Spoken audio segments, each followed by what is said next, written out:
Microsoft Excel 2019 class 18। इस class में आप सीखेंगे वर्किंग विथ पिक्चर्स के बारे में। एक्सेल में पिक्चर्स को कैसे इंसर्ट किया जाता है इसके बारे में डिटेल से हम इस वीडियो क्लास में बात करने वाले हैं। तो चलिए क्लास को शुरू करते हैं। हमने एक्सेल को ओपन कर लिया है और एक्सेल ओपन करने के बाद अगर आपको पिक्चर इंसर्ट करना हो तो इसके लिए इंसर्ट टैब पे क्लिक करेंगे। इंसर्ट टैब में आपको इलस्ट्रेशन का एक ग्रुप मिल जाएगा जिसके अंदर आपको पिक्चर्स का ऑप्शन मिलेगा। जब आप इस पे क्लिक करेंगे तो यहाँ पे आपको दो ऑप्शन मिलेंगे। पहला ऑप्शन मिलेगा दिस डिवाइस और दूसरा मिलेगा ऑनलाइन पिक्चर्स। दिस डिवाइस कहने का मतलब है अगर आपने अपने कंप्यूटर पे कोई तस्वीर रख रखा हो तो इस ऑप्शन के द्वारा उसे आप अपने एक्सेल के सीट पे इंसर्ट कर सकते हैं। सीधे शब्दों में कहें तो ऑफलाइन अगर आपको पिक्चर यूज करना हो तो दिस डिवाइस का इस्तेमाल करेंगे और अगर ऑनलाइन से आपको पिक्चर यूज करना हो तो ऑनलाइन पिक्चर ऑप्शन का इस्तेमाल करेंगे। चलिए बारी बारी इन दोनों ऑप्शंस के बारे में हम लोग समझेंगे। सबसे पहले देखते हैं दिस डिवाइस के बारे में। हम ऐसा मानते हैं कि हमारा जो तस्वीर है, पिक्चर है या फोटो जो भी कहें वो हमारे कंप्यूटर पे ही है, उसे किस तरह से हम अपने एक्सेल सीट पे लाएंगे। तो इसके लिए दिस डिवाइस पे क्लिक करेंगे। दिस डिवाइस पे क्लिक करने के बाद आप उस लोकेशन को चुनेंगे जहां आपने तस्वीर रख रखा हो। जैसे हमने रखा है पिक्चर्स में, तो हमने पिक्चर्स पे क्लिक किया और पिक्चर्स पे हमें वो सारी तस्वीरें दिखने लगी। अब एग्जाम्पल के तौर पे मुझे यहाँ पे जो इंसर्ट करना है वो ये लैपटॉप का तस्वीर है, जिसे मैंने क्लिक किया और इंसर्ट पे क्लिक कर दिया और ये तस्वीर यहाँ के आ गया। अब ये तस्वीर काफी बड़ा है तो इसे सबसे पहले हम छोटा कर लेते हैं। छोटा करने के लिए वैसे ही जैसे हमने शेप के क्लासेस में आपको बताया था, इस पे भी आपको रिसाइज हैंडलर मिल जाएंगे जिन पे क्लिक करके होल्ड करते हुए अगर आप ड्रैग करें तो इमेज आपका छोटा बड़ा हो जाएगा। इसे मैं यहाँ साइड में रख लेता हूँ और थोड़ा सा छोटा कर लेता हूँ। तो आपने ऑफलाइन पिक्चर को इंसर्ट करना सीख लिया। अगर आप ऑनलाइन इंसर्ट करना चाहते हैं तो उसके लिए क्या करेंगे, उसके लिए इंसर्ट पे जाएंगे। तो इंसर्ट पे मैंने क्लिक किया, पिक्चर्स पे मैंने क्लिक किया और ऑनलाइन पिक्चर्स पे मैंने क्लिक किया। ऑनलाइन पिक्चर यूज करने के लिए जरूरी है कि आपका सिस्टम ऑनलाइन हो, अर्थात नेट से कनेक्टेड हो। जैसे ही आप ऑनलाइन पिक्चर लेंगे तो आपके सामने माइक्रोसॉफ्ट की गैलरी खुल के आ जाएगी। यहाँ पे माइक्रोसॉफ्ट ने अलग अलग सेक्शन के अंदर अलग अलग तस्वीरें डाल रखी हैं, मतलब पहले से ही कैटेगरी बनी हुई है। जैसे airplane, animals, Apple, autumn, background वगैरह वगैरह बहुत सारे इन्होंने ग्रुप बना रखे हैं। जिस ग्रुप के अंदर आपका इमेज हो, एग्जाम्पल के तौर पे मुझे एक बर्ड की आवश्यकता है तो यहाँ देखिए बर्ड का एक ग्रुप है, तो मैं बर्ड पे क्लिक करूंगा और जितने भी बर्ड्स होंगे वो सब के इमेज यहाँ लगभग दिखने लगेंगे। अगर आपको पर्टिकुलर कोई बर्ड चाहिए तो आप यहाँ पे सर्च भी ले सकते हैं। जैसे मुझे बर्ड्स के अंदर अगर कोई चाहिए तो हम यहाँ पे लिख सकते हैं, तो वो आप सर्च के द्वारा ले लें। यहाँ पे पहले से बहुत सारे बर्ड हैं। अब इसमें मान लीजिए मुझे कोई एक बर्ड ले जाना है, जैसे ये पैरोट ले जाना है, मैंने इस पे क्लिक किया, ये सिलेक्ट हो गया। अगर एक से ज्यादा इमेज आपको एक साथ इंसर्ट करना हो तो उन पे क्लिक करते जाएं, सभी इस तरह से टिक होते जाएंगे।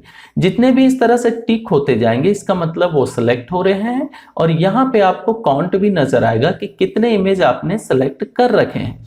जैसे ही आप इंसर्ट पे क्लिक करेंगे तो वो इमेजेस डाउनलोड होंगे और आपके एक्सेल सीट पे शो होने लगेंगे।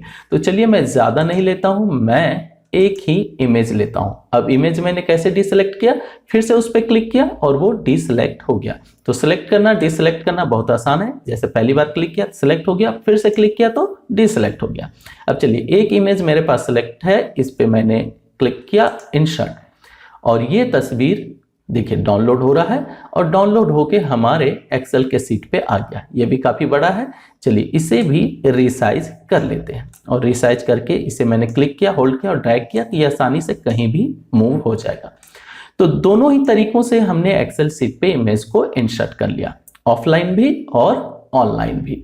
अब चाहे किसी भी तरीके से आप तस्वीर लेके आए, आपके जब एक्सेल सीट पे आ जाएगा तो उसके बाद का जो भी कस्टमाइजेशन है वो सेम ही होगा। अब कस्टमाइजेशन में क्या क्या मिलता है चलिए एक एक करके देख लेते हैं। किसी भी इमेज को कस्टमाइज करने के लिए सबसे पहले उस इमेज को सिलेक्ट करें। जैसे मैंने यहाँ पे एक इमेज को सिलेक्ट कर लिया। जैसे आप इमेज को सिलेक्ट करेंगे तो आप देखेंगे कि एक नया टैब आपको नजर आने लगा है पिक्चर टूल के अंदर, और ये होगा फॉर्मेट का टैब। और इसके अंदर आपको अलग अलग ग्रुप मिल जाएंगे, जैसे एडजस्ट का ग्रुप मिल जाएगा, पिक्चर स्टाइल का ग्रुप, इसी तरह से एसेसिबिलिटी, अरेंज और साइज का भी ऑप्शन मिल जाएगा। शुरुआत करते हैं साइज से। अगर आपको पिक्चर को एक खास साइज देना हो तो वो आप यहाँ पे साइज ग्रुप के अंदर से ले सकते हैं, जैसे हाइट कितना चाहिए, विड्थ कितना चाहिए, वगैरह वगैरह। तो मान लीजिए मुझे ये 2 इंच का चाहिए फिक्स, तो मैंने यहाँ 2 लिखा और टैब बटन दबाया। अब जैसे मैंने टैब दबाया तो इसने ऑटोमेटिक इसे रिसाइज कर दिया, लेकिन आप देख रहे होंगे कि यहाँ पर मैंने कुछ भी टाइप नहीं किया था। अब ऐसा हुआ क्यों? तो एक्चुअली में एक्सेल बाय डिफॉल्ट अगर आप इसका विड्थ चेंज करते हैं तो हाइट उसके अकॉर्डिंग चेंज कर लेता है, लेकिन अगर आप चाहते हैं कि नहीं ऐसा ना हो, आप खुद से हाइट और विड्थ अलग अलग चेंज कर सकें, तो आप इसके यहाँ पे जो हैंडलर दिया रहता है इस पे क्लिक करें। इस पे क्लिक करेंगे तो आपको पिक्चर फॉर्मेट का एक ऑप्शन खुल के मिल जाएगा। यहाँ एक ऑप्शन होता है relative to original picture size, इसको हटा दीजिए। साथ ही लॉक एस्पेक्ट रेशियो को भी हटा दीजिए। अब इससे क्या होगा कि आप जैसा चाहे वैसे रिसाइज कर सकते हैं। जैसे मैंने ऊपर में 2 इंच लिया था और विड्थ को मान लीजिए मैं यहाँ पे 2 इंच अब करना चाहता हूँ तो आसानी से कर सकता हूँ। इसके बाद एंटर प्रेस कर दीजिए। एंटर प्रेस करते ही आप देखेंगे कि आपका इमेज जो है उस साइज में आ गया जो साइज आपने टाइप किया था। तो जब कभी भी आपको लगे कि आप अपनी मर्जी से इमेज को रिसाइज करना चाहते हैं तो उसके लॉन्चर पे क्लिक करें और यहाँ जाके लॉक एस्पेक्ट रेशियो और रिलेटिव टू ओरिजिनल पिक्चर को हटा दें। अदरवाइज क्या होगा कि जो इसका ओरिजिनल साइज होगा उसी रेशियो को ये मेंटेन करता रहेगा। अब अभी देखिए मैंने यहाँ पे पिक्चर पे क्लिक किया है लेकिन फॉर्मेट हमें शो नहीं हो रहा है, तो फॉर्मेट पे क्लिक कर देंगे तो ये देखिए फॉर्मेट फिर से वापस आ गया। इसी के बगल में आपको ऑप्शन मिलता है क्रॉप का। अगर आप क्रॉप पे क्लिक करते हैं तो आपके इमेज के ऊपर में ऐसे डार्क देख सकते हैं पॉइंटर्स बन जाएंगे। इसका मतलब है कि इसके द्वारा आप इमेज को क्रॉप कर सकते हैं। जैसे मैं यहाँ से इसे क्रॉप करना चाहता हूँ, ये एक्स्ट्रा स्पेस जो है ये मुझे नहीं चाहिए, मुझे सिर्फ पैरोट चाहिए, तो ये मैंने ले लिया। इसके बाद फिर से क्रॉप पे क्लिक कर देंगे तो ये क्रॉप हो जाएगा। इसी तरह अगर मैं लैपटॉप को क्रॉप करना चाहता हूं, जैसे यहाँ नीचे से देखिए काफी जगह है, ऊपर से काफी जगह एक्स्ट्रा है, तो इसे मैं क्रॉप करके हटा सकता हूं। तो इसे मैंने सेलेक्ट लिया, क्रॉप पे मैंने क्लिक किया और ये जो एक्स्ट्रा स्पेस है इसे मैं हटा देता हूं। यहाँ से मैंने इसे हटा दिया और ये यहाँ से मैंने इसे हटा दिया। इसके बाद क्रॉप पे क्लिक कर दिया और ये सही हो गया। क्रॉप में आपको एक ऑप्शन मिलता है क्रॉप टू शेप, उसका भी आप इस्तेमाल ले सकते हैं। जैसे मैंने इस पे क्लिक किया और क्रॉप के नीचे ये जो ड्रॉपर है इस पे क्लिक कीजिए और यहाँ एक ऑप्शन होगा क्रॉप टू शेप। इसमें आपको वही शेप नजर आएंगे जो इंसर्ट शेप वाले क्लास में आपने देखा था। तो इसमें से कोई भी शेप ले लीजिए और आपका इमेज जो है, फोटो या तस्वीर जो भी बोले, वो उस शेप के अकॉर्डिंग ऑटोमेटिक क्रॉप हो जाएगा। जैसे यहाँ पे मैं ले लेता हूँ पॉलीगन, तो इसे मैंने क्लिक किया और ये देखिए हमारा तस्वीर जो है पॉलीगन शेप में एडजस्ट हो गया है। अभी आपको नजर नहीं आ रहा होगा। चलिए ऐसा करता हूं, मैं इसमें बॉर्डर लगा देता हूं। तो यहाँ पे मैं गया पिक्चर बॉर्डर पे और मैंने क्लिक कर दिया और एक कोई भी रंग ले लिया। अब आप देख सकते हैं कि ये किस तरह से क्रॉप हुआ है। ये एक पॉलीगन शेप में क्रॉप हो चुका है। तो किसी भी इमेज को आप अलग अलग जो पहले से दिए हुए रहते हैं शेप, उसके अकॉर्डिंग भी क्रॉप कर सकते हैं। तो क्रॉप का मतलब आप समझ चुके हैं। अब आगे चलिए दूसरी चीजों को देखते हैं। जैसे यहाँ पे पिक्चर स्टाइल में आपको डिफरेंट टाइप के स्टाइल मिल जाते हैं। तो चलिए मैं इसे सेलेक्ट करता हूँ और यहाँ पे आप देख सकते हैं अलग अलग स्टाइल नजर आ रहे हैं। जिस स्टाइल में भी आप चाहें बस माउस को ले जाएं, क्लिक करें और वो तुरंत उस स्टाइल को आपके इमेज पे लगा देगा। जैसे देखिए कितना अच्छा यहाँ पे हमारा फोटो नजर आने लगा। ये काफी इजी वे में हो जाता है फॉर्मेट में पिक्चर स्टाइल के द्वारा। इसके बगल में आते हैं तो एडजस्ट में आपको मिल जाता है करेक्शन, जिसके द्वारा आप ब्राइटनेस को एडजस्ट कर सकते हैं। इसके बगल में आपको कलर का ऑप्शन मिल जाता है, जिसमें आपको अलग अलग कलर टोन के साथ इमेज को सेट करने का ऑप्शन मिल जाएगा। और इसके बगल में मिलेगा आपको आर्टिस्ट इफेक्ट। आर्टिस्ट इफेक्ट में बहुत अच्छे अच्छे इफेक्ट दिए हुए हैं। जो भी इफेक्ट आपको पसंद है बस उस पर क्लिक कीजिए और तुरंत ही वो इफेक्ट आपके पिक्चर पे अप्लाई हो जाएगा। ये देखिए काफी इजी है आर्टिस्ट इफेक्ट को लगाना। इसके बाद आते हैं तो मिलता है कंप्रेस पिक्चर, यानी तस्वीर को अगर छोटा करना हो तो कंप्रेस पिक्चर पे क्लिक करें और यहाँ आपको ऑप्शन मिल जाता है कि कितना छोटा करना है। ईमेल भेजना है तो उसके लिए आप 96 ppi ले सकते हैं, वेब के लिए, प्रिंट के लिए, एचडी के लिए, जो आपको ज़रूरत हो उस तरह से क्लिक करें, ओके करें और जितने भी इमेज होंगे आपके इस सीट में वो सब के सब कंप्रेस हो जाएंगे। अर्थात आपको अगर कभी ऐसा लगे कि आपका एक्सेल का सीट इमेज की वजह से काफ़ी हेवी हो गया है, काफ़ी ज़्यादा साइज का हो गया है, तो आप इमेज को कंप्रेस भी कर सकते हैं। उसके नीचे आपको मिलता है चेंज पिक्चर का ऑप्शन, जिस पे क्लिक करके आप इस पिक्चर के बदले दूसरा पिक्चर इंसर्ट कर सकते हैं, ऑनलाइन भी और ऑफलाइन भी। नीचे आते हैं तो रीसेट ऑप्शन का मिलता है, जिस पे क्लिक करके आप इमेज को रीसेट कर सकते हैं। इसमें दो ऑप्शन मिलता है, रीसेट पिक्चर और रीसेट पिक्चर एंड साइज। अगर हम रीसेट पिक्चर करें तो जो भी इफेक्ट्स हमने लगा रखे हैं वो हट जाएंगे, लेकिन अगर हम रीसेट पिक्चर एंड साइज ले लेंगे तो जो भी हमने क्रॉप किया था और जो रिसाइज किया था वो भी हट जाएगा और पिक्चर हमारा ओरिजिनल साइज में आ जाएगा, जिस साइज में हमने इसे इंसर्ट किया था। तो चलिए सबसे पहले इसे हम छोटा कर लेते हैं। यहाँ मैंने लिया 2 इंच, टैब मैंने दबाया और यहाँ से भी मैंने 2 लिया और एंटर प्रेस कर दिया। ये 2 इंच बाई 2 इंच का सेट हो गया। अभी क्यों ऐसा हुआ मैंने बताया था। यहाँ जाना है आपको लॉन्चर पे और यहाँ सेट कर देना है लॉक एस्पेक्ट रेशियो को अनटेक, ठीक है, तभी आप दोनों को अलग अलग सेट कर पाएंगे। तो आपने एडजस्टमेंट के बारे में समझ लिया, आपने पिक्चर स्टाइल के बारे में समझ लिया। पिक्चर स्टाइल में आपको एक ऑप्शन मिलता है पिक्चर बॉर्डर, पिक्चर इफेक्ट्स और पिक्चर लेआउट का। पिक्चर बॉर्डर का इस्तेमाल करके आप इसमें अलग अलग बॉर्डर लगा सकते हैं। अगर आपको पिक्चर स्टाइल के द्वारा कोई बॉर्डर पसंद नहीं आता तो खुद का यहाँ से आप बॉर्डर लगा सकते हैं। विड्थ में जाइए, जैसा आपको चाहिए वो लीजिए। इसके बाद जो कलर चाहिए वो आप कलर यहाँ से चुन लें और तुरंत ही आपके पिक्चर पे एक बॉर्डर लग जाएगा, उसमें वो कलर दिखने लगेगा। जैसे देखिए इसमें थोड़ा सा ब्राइट कलर हम लगाते हैं, जैसे रेड लगाया या येलो, ये देखिए अब बॉर्डर आपको नजर आ रहा होगा। तो आसानी से आप अपने इमेज में बॉर्डर लगा सकते हैं।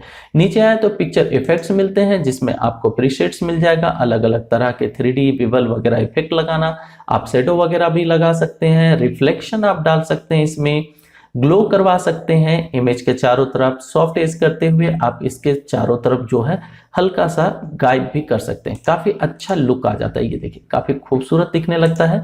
ये सब आपको मिल जाएगा पिक्चर इफेक्ट्स के अंदर।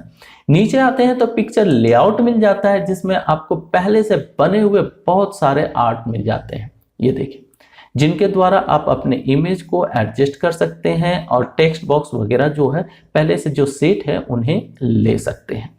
इसके बगल में अगर चलते हैं तो यहाँ मिलता है ब्रिंग फॉरवर्ड और सेंड बैकवर्ड। इसका मतलब तस्वीर आगे पीछे करना हो। जैसे अगर मैं इस तस्वीर को लाऊं तो ये इसके ऊपर आ रहा है, मैं चाहता हूं कि ये तस्वीर पीछे चला जाए और लैपटॉप ऊपर आ जाए, तो मैं इसे सेंड कर सकता हूं बैकवर्ड। तो मैंने इसे क्लिक किया और सेंड बैकवर्ड पे मैंने क्लिक किया और ये देखिए मेरा जो पैरोट था वो चला गया लैपटॉप के पीछे।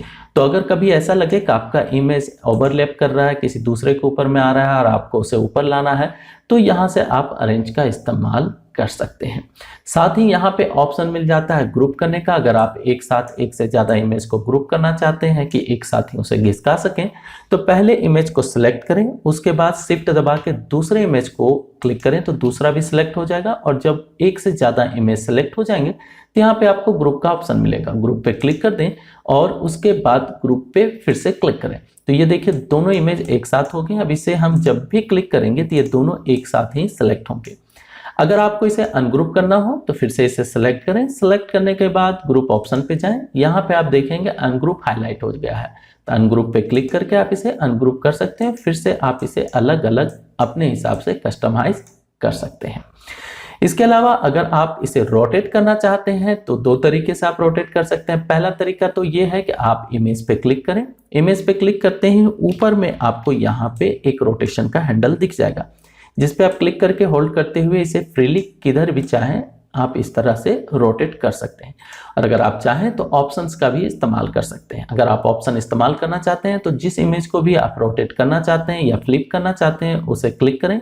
क्लिक करने के बाद अरेंज ऑप्शन में आपको रोटेट का ऑप्शन मिलेगा, उस पर क्लिक करें, वहां पे आपको रोटेट का ऑप्शन मिल जाएगा और साथ ही फ्लिप का भी ऑप्शन मिल जाएगा, जिसके द्वारा आप अपने इमेज को रोटेट भी कर सकते हैं और फ्लिप भी कर सकते हैं। तो इस वीडियो क्लास में आपने देखा कि किस तरह से एक्सेल सीट में आप इमेज को इंसर्ट कर सकते हैं, पिक्चर को इंसर्ट कर सकते हैं, या बोलिए फोटो को इंसर्ट कर सकते हैं, और उसे किस तरह से आप कस्टमाइज कर सकते हैं, उसके फॉर्मेट को किस तरह से चेंज कर सकते हैं। वीडियो पसंद आया तो प्लीज लाइक जरूर कीजिएगा, दोस्तों के साथ शेयर कीजिएगा, और ऐसे ही यूजफुल वीडियो क्लासेस के नोटिफिकेशन के लिए चैनल को सब्सक्राइब करना मत भूलिएगा। Bye, thank you.